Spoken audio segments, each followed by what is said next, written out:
Okay.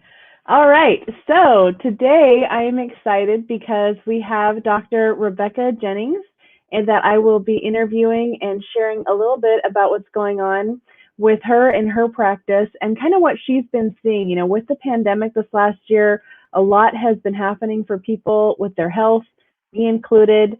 And we've just kind of discovered in some ways our own resiliency, and in other ways things where we could really use some help. So I thought it would be great to bring my friend Dr. Rebecca Jennings on and have a little discussion with her. So Rebecca, I'm going to bring you on here. Hi. And all right, thank you. This is Dr. Rebecca Jennings, and if you're watching and you have questions, feel free to put a question in the chat and we will be sure and get to it at the end. But in the meantime, Rebecca, tell us a little bit about kind of what you're doing. I know that you have practiced at a couple different places, but tell me kind of what your work has been looking like this last year. Well, it's been kind of all over the place. A lot has changed for everybody this year. Right now, I'm practicing in Lake Oswego at To Be Well Clinic. I'm seeing patients in person and via telemedicine. One positive thing about the pandemic has been that we've been able to utilize telemedicine more, and insurance is actually covering it a lot more. Before, it used to be really hard to get it covered. So, that's a great way to be able to access patients while a lot of us are staying at home more, or patients who don't feel comfortable coming out in the public. So it's been, I work a lot with all ages, from like preteen to, older patients, a lot with women, a lot around hormonal health. And then, of course, the biggest thing that's been coming up a lot this year, increases in anxiety, depression, and sleep disturbance. I think a lot of it, the stress from this pandemic, is affecting everybody. Yeah, and of course, it's not just the pandemic. It's the cultural stuff going on. It's the political stuff going on. That's just been like fuel for the fire. We're all dealing with a new normal, for now. And then, there's been, cultural awakening happening and protests happening. And then the politics of it all is just, over the top. Yes. Yeah. Around the election, gosh, I think that was really pushing people over the edge, for sure. Yeah. I know it's even now, it hasn't really died all the way down. I don't know that it ever will, because some things have come up that maybe need to be addressed, but it is just an interesting environment that we're all in, and everybody in their homes. One thing too, I just saw, it was last week, about moms and how moms they're a special kind of group right now who are experiencing an intense level of stress having to do with the expectations around maintaining whatever they were doing pre-pandemic, in addition to childcare, or at least organizing whatever's happening for their child, in addition to whatever's needing to happen for them, as well as maintaining the household and any financial responsibilities. And there are just a lot of emotional, social dynamics around that. And I thought it was interesting that the research had kind of pointed out the moms in particular, that role has been especially pressed upon. And I'm curious, just hormonally, because you and I have talked quite a bit about like hormones and some of the things you do. And when I think of hormones, I go, oh, here comes menopause, or, oh, a woman's period, or whatever. But there's so many things that can happen around the hormones. And I am curious, for moms in particular, have you noticed anything, or is there anything that you think of that you do that could specifically help those moms? Well, definitely I'm seeing with moms, because not only a lot of them are trying to work from home now, or they've had to quit work for a while just to help take care of the kids in homeschooling. But I think there's a huge increase in anxiety. I've seen a huge problem with sleep, but the more stress that you're under, that'll definitely throw off all of your hormones. So not just your sex hormones, but also adrenal hormones. Like your cortisol will get ramped up, and that can really affect your sleep. Your cortisol should be high in the morning and lower at night. And when you're dealing with high stress, you can be high all the time, and it's like you get that tired but wired feeling a lot. Also, stress can really mess up your sex hormones and get your cycle out of whack. So, women who are still premenopausal, so not even in perimenopause, stress can throw them off. So they're, maybe they don't ovulate, and then they're not producing progesterone, and that's our calming hormone. So then you get an estrogen progesterone imbalance, and that can just make you feel like you're going a little bit crazy. And then, of course, a lot of moms who are in their 40s are approaching menopause too. So then they're dealing with all, another whole set of hormonal imbalances that can happen during that time. And there's a lot, that's a huge topic in and of itself, ways that we could address it. But I'd say a large portion of my population is in that age group, 30 to 50, 60-year-old. And we do a lot with helping with sleep and balancing hormones and just dealing with hot flashes and all those things. Right. Boy, you're mentioning several things, and I'm like, oh, I want to go there. I want to go there. And it's almost like a domino effect. I think about if the sleep kind of kicks you out of habits, then other things get changed. And cortisol, for some reason, when I hear the word, I immediately go to belly fat. And I go, oh, stress.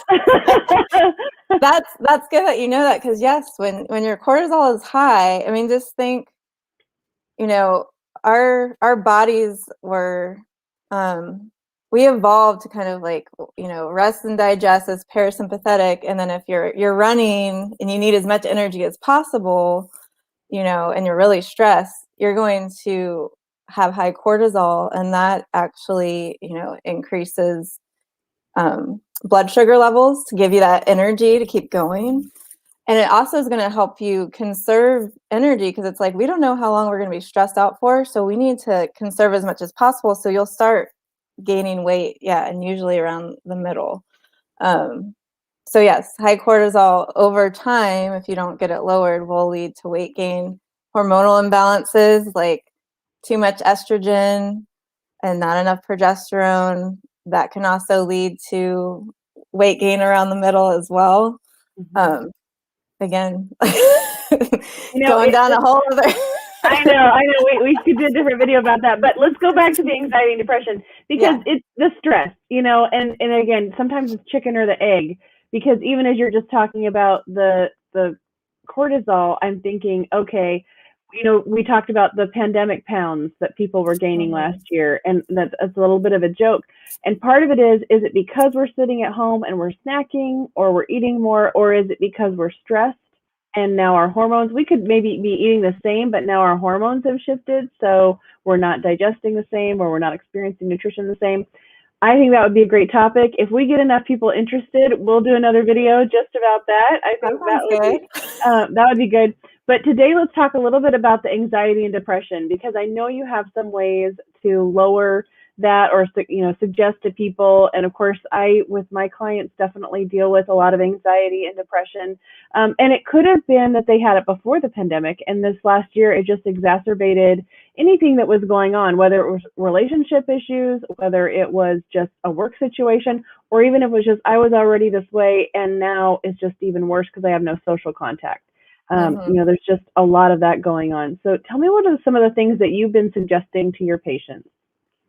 Well, definitely, lots of things we could focus on, just lifestyle things that everyone could keep in mind. I think keeping a good routine is really important for mental health. It's really easy to just kind of, you're home all the time, let things go. You're not, maybe you don't get dressed. You're just staying in pajamas all day. And that can really affect how you feel.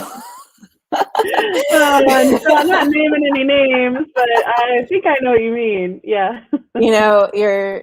You might start shifting, your sleep schedule, because you're not having, before we were maybe going into the offices, or we were more on a stricter timetable with getting kids to school and everything, and even kids in school, making sure you're going to bed at a regular time, waking up at regular times, and really trying to get adequate sleep, not going to bed too late. Our best sleep is between the hours of like 10 and 2. So 10 p.m. to 2 a.m. is like, that's when our melatonin tends to be at its highest if you're producing adequate melatonin. So really trying to get to bed before that time, so you're getting that really, we call the angel hours of sleep, that you're going to get restorative sleep, because you could still maybe get 8 hours, but if you're going to bed after midnight, you might still feel really sluggish in the morning because you're not getting the really restorative sleep that you get during that time period. So that's like a little bit of advice too, is if you've kind of seen your bedtime routine start going later and later, maybe you're staying up watching things or scrolling on social media, trying to get that back. Making a nice routine around bed can be helpful too. Dimming the lights, not spending so much time on screens. Reading a book could be helpful, to kind of just wind down. A lot of us, I think, are spending a lot more time on our phones and screens, maybe watching TV and on the internet at the same time, scrolling through Facebook or Instagram, all those things that kind of keep your mind kind of wired. So we want to just stop those things at least an hour before bed and just kind of relax, unwind, do some self-care, maybe read a book, dim the lights, so you're kind of getting yourself in that space that sleeps a lot easier. That's great. And actually, I have started reading a book, but then I noticed that I get really drawn in. Well, that and then I'm like, maybe not the most interesting book. Okay, something that will put you to sleep. That's a good idea. Yeah, and there are some great apps too that I've heard about. You might know more of, with what you're doing with counseling, that have like bedtime stories, or things that kind of help your brain unwind too. Yes, I have a really good meditation app actually that I would recommend. In fact, I was just doing it during my lunch hour today, and it was like, boy, more people need to know about this. It's a little bit spendy, but the first few lessons, actually, there are several things in the app that are free, but then you can go on to pay for it if you want. But it is called Waking Up by Sam Harris. And it is just really, he's got a great voice. I mean, you just hear him talking about meditation, because in the first opening, he just says, let's talk about why would you even meditate? And he gives some really great insight into how it just helps us be more mindful about our body. And then in the first session, it's just like a 5-minute, it's really short. And it's not invasive. It's not, woo-woo. It's not, scary spiritually. It really is very approachable. And I think that to make that part of a routine, or maybe even part of a bedtime routine, would be great. I particularly like to do it meditating in the morning or in the afternoon, because it impacts my whole day. And in the evening, it's a little bit more about like reflection, and for me, it's just getting some of my things done. Brush those teeth, wash that face, get those dogs outside, and just kind of checking off my list. And maybe I need to come up with a few things that are a little more relaxing. Or I do stretch, actually. I do stretch before bed. Well, that's great. I mean, a lot of people could stand to stretch. I know I could stand to stretch. I do a lot of weightlifting and then I don't stretch, and that's not good. But meditation is definitely great. And that's one thing that if we could all make it even just a few minutes a day, part of our routine, it would help so much, because it just helps us, number one, be present in our bodies and kind of gets us out of our heads. And it doesn't have to necessarily be anything spiritual. I've used the Headspace app myself, and that one is nice 2 because it has like a 3-minute one or 5. It has short ones, Right. so you don't have to feel so overwhelmed. Like, I don't have time for this, and it's like, well, I know I have time. I've spent 4 hours on my phone today, so you should be able to make a few minutes, set aside to just sit and focus on breathing and kind of following along.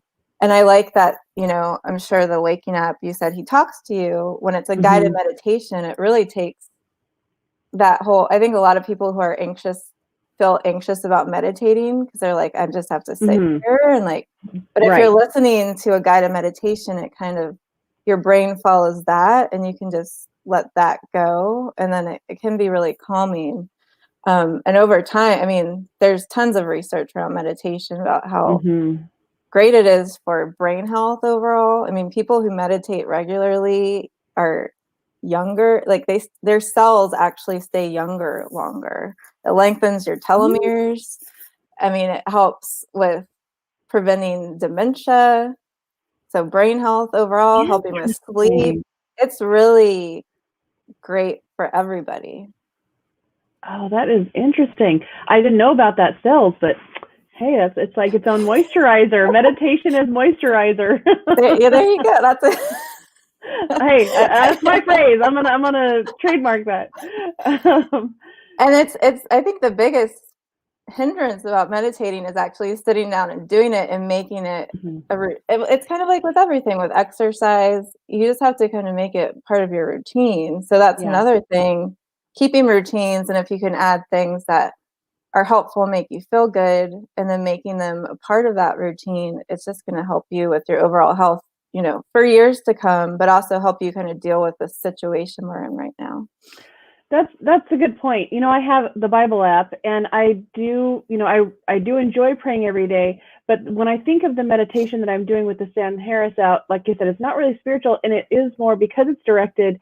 It helps me focus, and just focus on what he's talking about. Normally, it's breathing or a body scan or something like that, and I think it's exactly what you were saying as far as it actually lowers the anxiety because I'm focusing on his voice, on doing what he's saying to do, but what he's saying to do is focus back on myself. And, so it's kind of funny how it does actually lower the anxiety, or just stress level, or just being able to focus. Then afterwards, I always feel like, okay.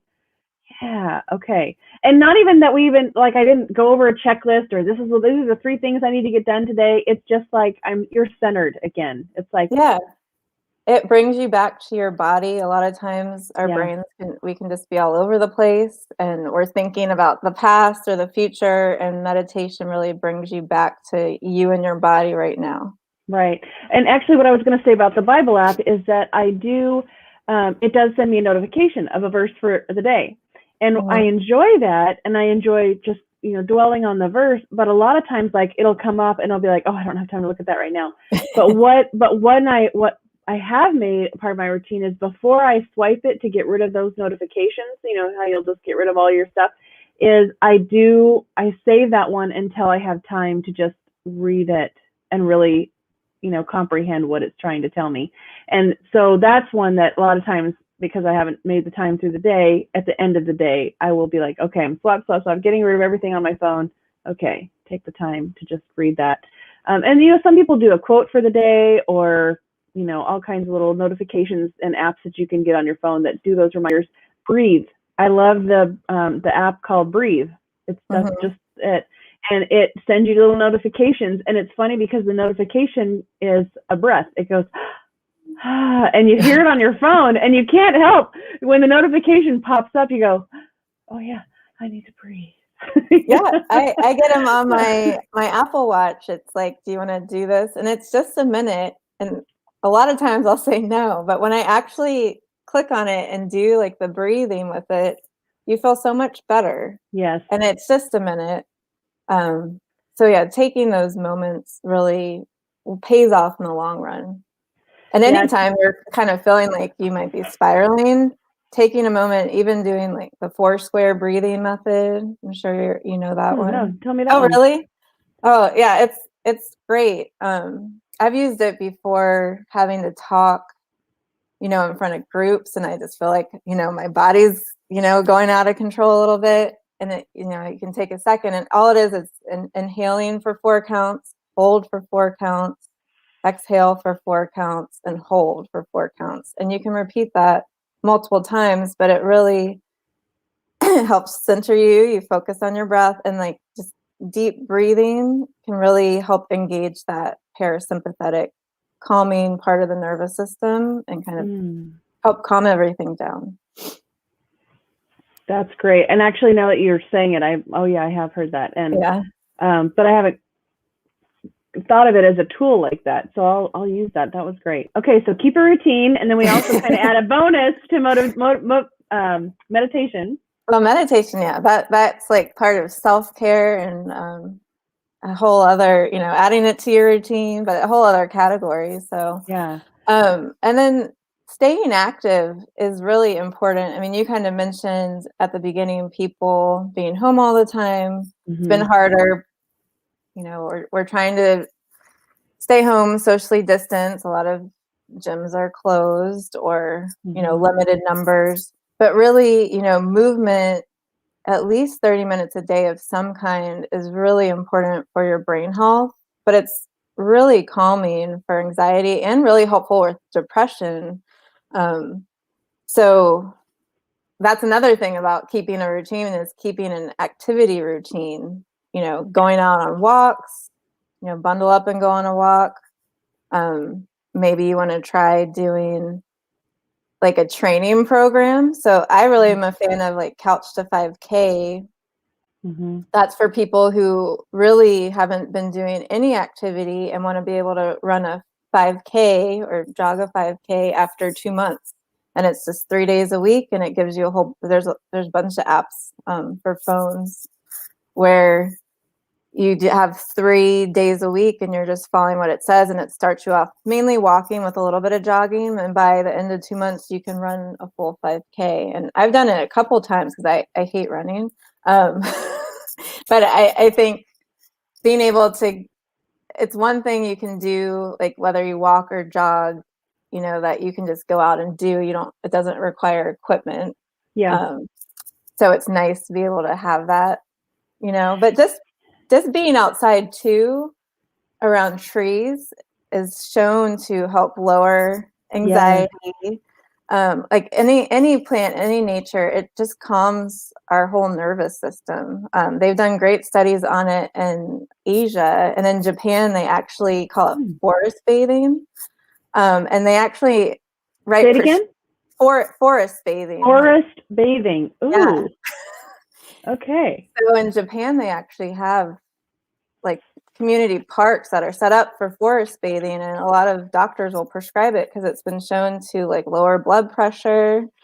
I had to add that. I was like, I've never heard that. I want to make sure people are understanding this. Yeah, it lowers blood pressure. It actually boosts your immune system. It can help with your immunity, which is great right now anyways.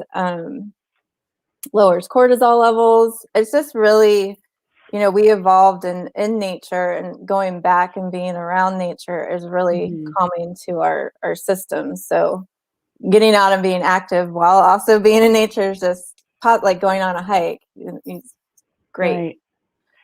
Well, that I experienced that yesterday. I had a back-to-back calls all day. I got it to the end of the day, and of course the sun's setting pretty early these days. So I'm like, okay, I only have one little window to get outside. I got to go now. And I went and I took a walk, took the dogs for a walk, was out there and was done with the walk. And I thought, I don't want to go inside. I just need to keep breathing this air, and it's clear today.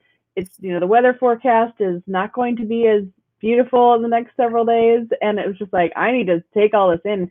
And it just felt so great to almost kind of escape. And these days you can do that. Even though we are quarantining or, trying to not be socially close to people, we can still at least ourselves get out into nature. The other thing that I like is that it doesn't have to be like, oh, I have to go do my workout. It could just be a dance party, just turning on one song and being like, I'm going to jam, That's great. I have a list. It's called my dance mix. It's Stephanie's dance mix. And I essentially, when I have a break in the day or when I'm kind of feeling like, oh, I need a nap, but I have another meeting or whatever, I'll just put it on. And one song, it's amazing how just listening to one upbeat song can just make you want to be active and, just get your groove on. I love that. Gosh, yeah, taking a break and dancing for a few minutes. And I can you're work up moving a and it just sweat. makes you feel good. Or even dance lessons online. I know some dance studios even here in Portland who have actually made an online dance studio. So instead of having people in their studio, you can just subscribe. I think it's $15 a month and have all the dance lessons you want. So if people like learning choreography, or they want to do it with their one of their family members. When I was in high school, my dad did aerobics with me, and it was hysterical. I mean, it was, we actually went to the class, but what was fun was, I was all coordinated and a cheerleader, and he was all not coordinated, but my dad. And so it just created a fun way to be active. But also it was actually really bonding too, to have that time. Yeah, and you could, something one of my best friends been trying to get me to do with her is like sign up for a class that we could all, like me and another friend, that we all do together while we're like online together. So like that's another way to help kind of stay connected, but also learn something new or do something new when it seems like a lot of life is kind of like we're doing the same thing over. It's like Groundhog Day every day. Yes, right? Right. And actually, I'm glad you said that, because a group that I'm with, that we all kind of check in on health stuff, one gal was disappointed because the Portland Shamrock Run or Was it Shamrock canceled? Rock, yeah, Oh yeah, they're not I doing it. ran that run So, one year. and I have too in the past. And so she was like, does anybody want to do it virtual with me this year? And it was like, yeah, that's something for me to be like, okay, that's coming up in March. That means I need to get out. At the end of the day, before that sun goes down, I've got a window and I want to work up to being ready to do that event, even though it's virtual. Yeah. And like you said, you do it with friends. And now I feel like there's a little bit of accountability, not in like, she's nagging me, but just like, this is fun to do together. And it's a deadline. Accountability is definitely important, especially when it comes to exercise, I think, because a lot of people have a hard time getting into it. But if you have like a workout buddy or or a walking buddy or somebody that keeps you motivated, but also it can make it a little bit more social. That always makes it, I think, just more attainable and appealing. And when you work out, but also you're like engaging that social aspect, it's even better for your brain health. So it's like a win-win. Right. That's true. Gosh, we're firing also on all cylinders. Yeah, I like it. Okay, what are some other ideas? This is good. Okay, so you brought up some pandemic pounds, maybe related to eating not so great. So definitely just focusing on eating more whole foods. I'm definitely a practitioner that I don't like really restrictive diets if they can be avoided. I'm more of like, let's see what we can add to your diet. So focusing on adding more like whole foods, like fruits and vegetables, really anti-inflammatory foods. So what does that mean? Like a lot of processed foods that are like refined sugar, refined flours, a lot of ingredients you don't really know what they are. Refined oils, they tend to cause more inflammation in our system. And inflammation actually causes depression. So inflammation is a huge cause of depression and anxiety. So eating healthy can really affect that. Also, this is going to get maybe a little too technical, but our gut microbiome affects how we feel as well. So if you're feeding your gut microbiome not the best things, you might get not the best bugs growing, and they can in turn make you feel pretty crappy in your brain. And then healthier foods, so whole foods, fruits, vegetables, whole grains, healthy meat. Those things What does that mean? Healthy meat?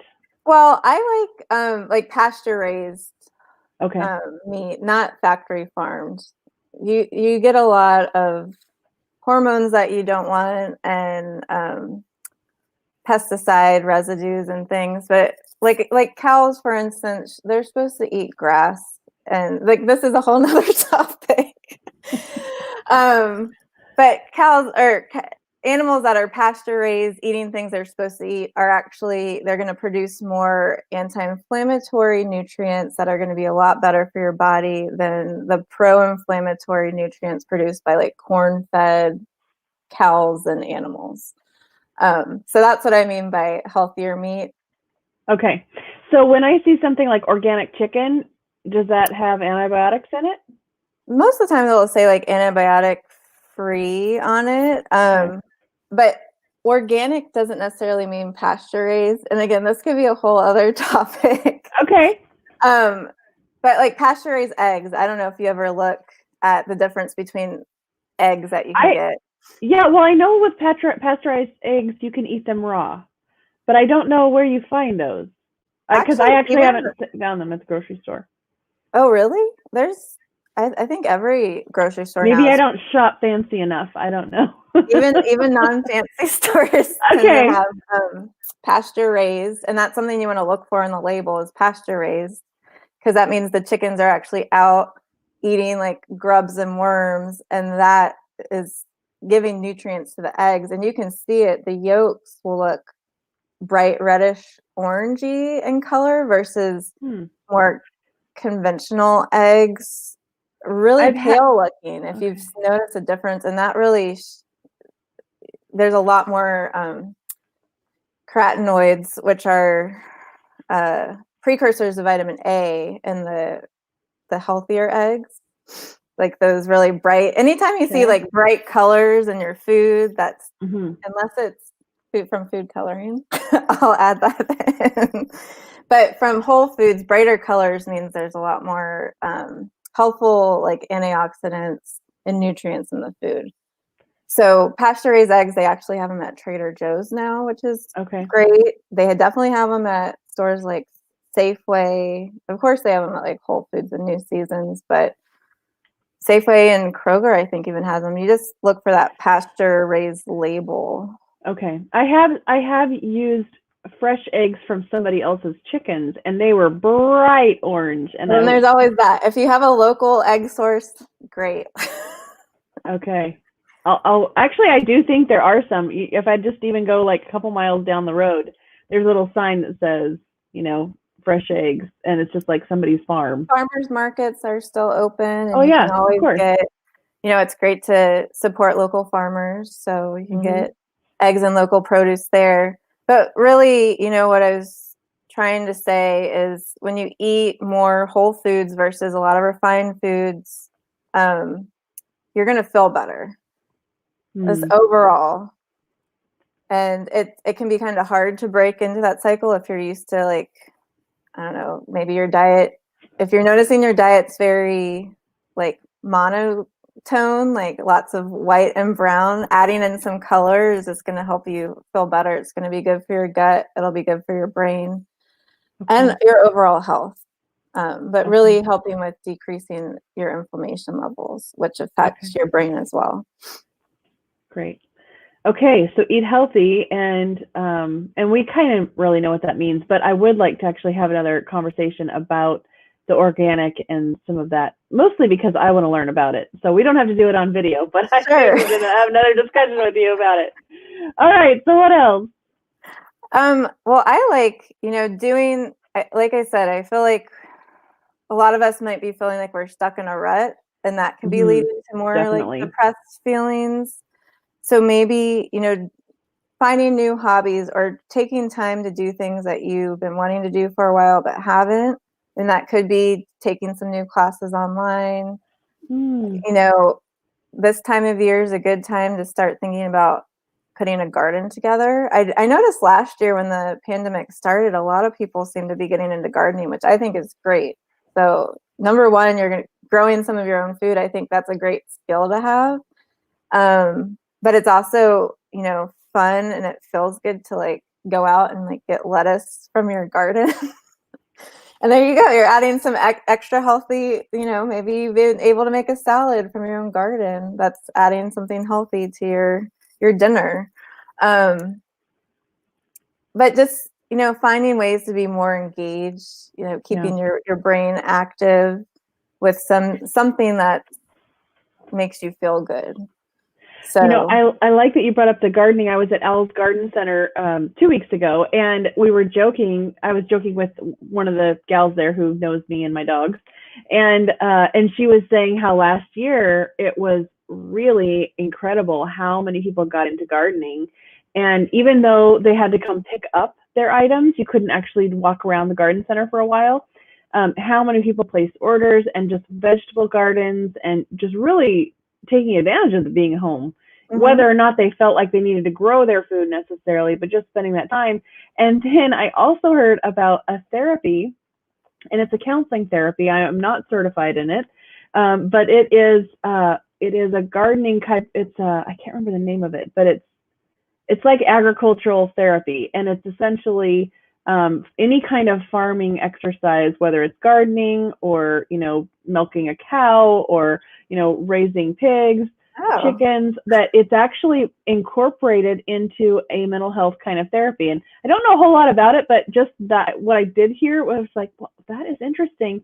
And yet I could totally see how it would bring just almost similar to that forest bathing, a good putting you in touch with nature, putting us in touch with that farm to table, even if we're not necessarily eating the things that we're farming. We go and work and volunteer maybe at another group that's doing it. I know there's a local church group that has their own garden that you can come work, and then they give the vegetables and the fruits to the people in the community who need it. That's and awesome. So it's just another way though that of course that's also intrinsically valuable for people because they're getting to do something for others. But I like what you're saying about hobbies. In this case, we're talking about the farming piece, but it could just be building models or what's something like I know like I like to do like quilts and stuff, but I don't really take the time to do it. And so this last year, it was like, what, maybe I should start pulling together some stuff to do one, or dog clothes. I wanted to sew some dog clothes, so I don't have show and tell. I wish I had them right here. I have some dog pajamas that I made, I like that idea of trying those new hobbies. And it doesn't mean they're always going to be your hobby. It may be just for now. Yeah, I mean, I know a lot of people got into doing puzzles.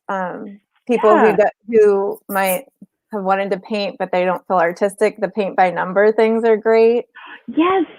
But I think part of it is just doing something that's engaging and fun, but maybe it's less, again, going back to like not spending so much time on screens all the time. Like you're engaging different aspects of your brain, but also it makes you feel good. And like, what if it's in a way like quilting or knitting or puzzle, they're meditative in and of themselves because they're kind of getting you to focus your energy in one place, and it kind of gets your head out of everything else that's going on.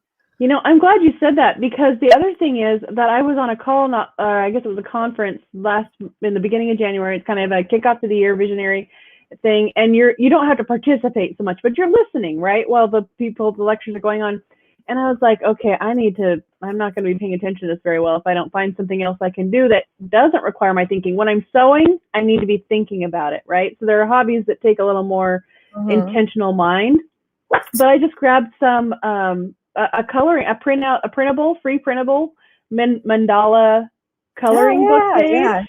And I pulled out some, colored pencils, and I thought, I'm just going to color. And there is, definitely from a mental health side, when you are doodling while a conversation's happening or while something else is going on, your brain does take in more of that information. And so for everybody who's on all these Zoom calls, if you can, color or doodle while your boss is talking, if there's stuff that, trainings that you need to be involved in, you don't always have to be like watching. You can be doing something else that's enjoyable, playing with putty. I know a lot of people, especially kids that I work with, who enjoy that molding clay.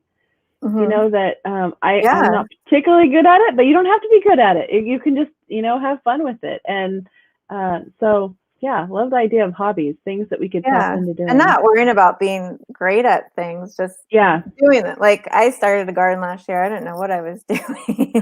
I learned a lot, so I'm excited for this coming year, but some things thrived, some things failed, but it was still just nice to be out there.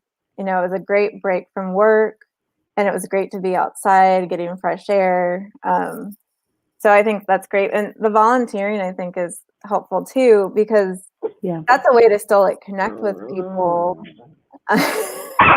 Sorry, just a minute. I thought I heard a little growl.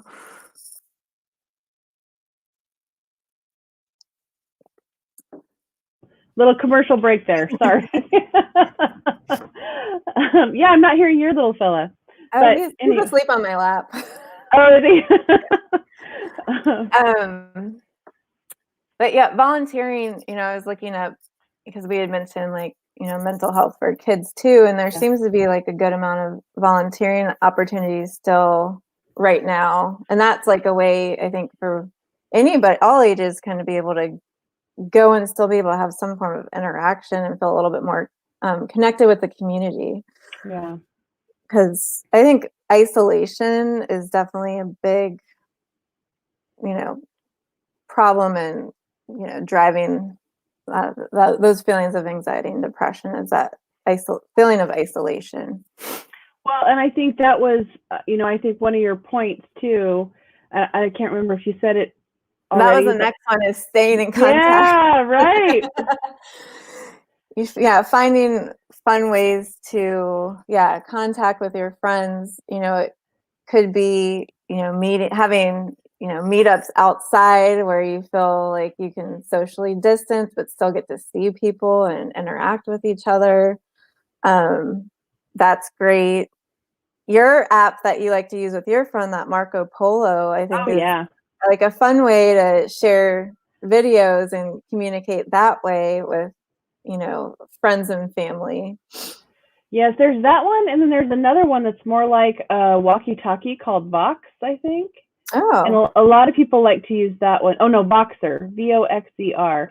And you can use it where you just do audio or you can do video. A little different than Marco, but I use both of those with different groups and different people, and it's a lot of fun because you don't have to always be the one who has a lot to say. Sometimes it's just listening, and that's what I love about counseling or even just talking with my friends, is that it gets me out of my world. Mm-hmm. I think sometimes the anxiety and depression is because we are so focused on our world and we don't get the opportunity to almost take a vacation by listening to somebody else and what's going on with them.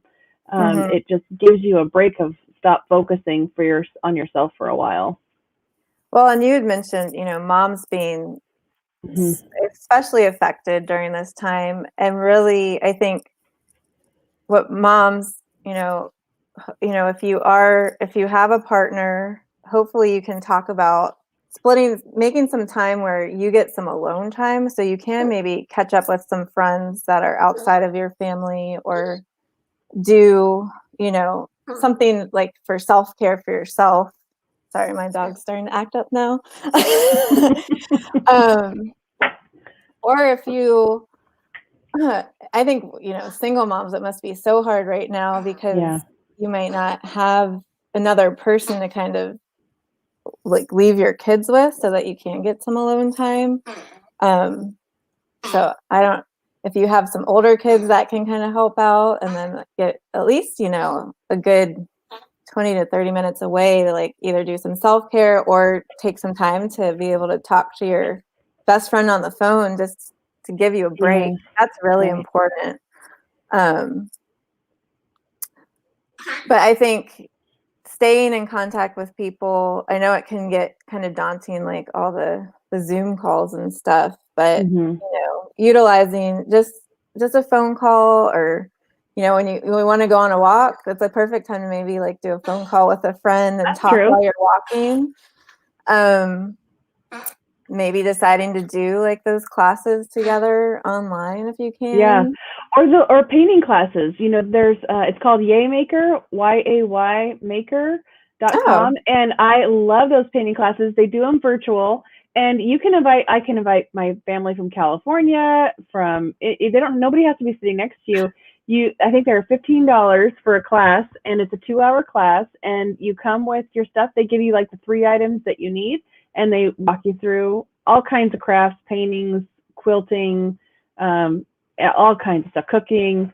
And so it's just a lot of fun to do that kind of thing and to share it with people that you know or people you don't even know. I think that's the other thing that we've missed, especially people who are extroverts. This has definitely shown up for kids, and I'm sure for adults too, is that, we've been staying in our bubbles, which is okay. But if you like to meet other people, you have not had that opportunity. And so you have to find those other ways. So Yaymaker is another great way to meet other people. And then, I just wanted to touch on back on Marco Polo, that app you were saying, just get some time, moms, to talk on the phone with your best friend. And sometimes you don't have a best friend. And so even if you don't, with a Marco, you can set it up to just talk to yourself. And I know that sounds a little crazy, but again, with the mental health thing, that's where I'm thinking of. It still helps to talk it out sometimes, even if you're just talking to yourself. Talk like you're talking to a best friend, or a best friend that you had in the past, or somebody that you wish was your best friend. They don't have to know you're talking to them. Just talk it out, just get it out, because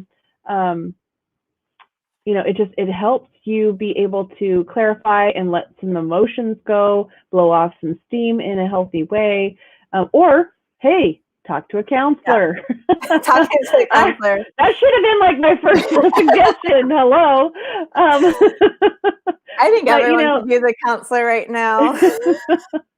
Agreed. Everyone. And and it helps to just have that space. It's really just about whatever you want to talk about for that little bit. But the reason I did think about Marco Polo was that the nice thing with it is that I don't have to have a time when somebody else is also available. I've got a friend in Arizona. We kind of keep each other accountable on our businesses, and we just check in. We, do our little, hey, what's going on? What am I focused on this week? What are you up to? Hey, just wanted to encourage you. I saw you did this thing online. And then whenever she has time, it could be days later. It could be an hour later. She'll respond and say her thing. And so we just do it in our own time, but it is very connecting and supportive. Yeah, that's awesome.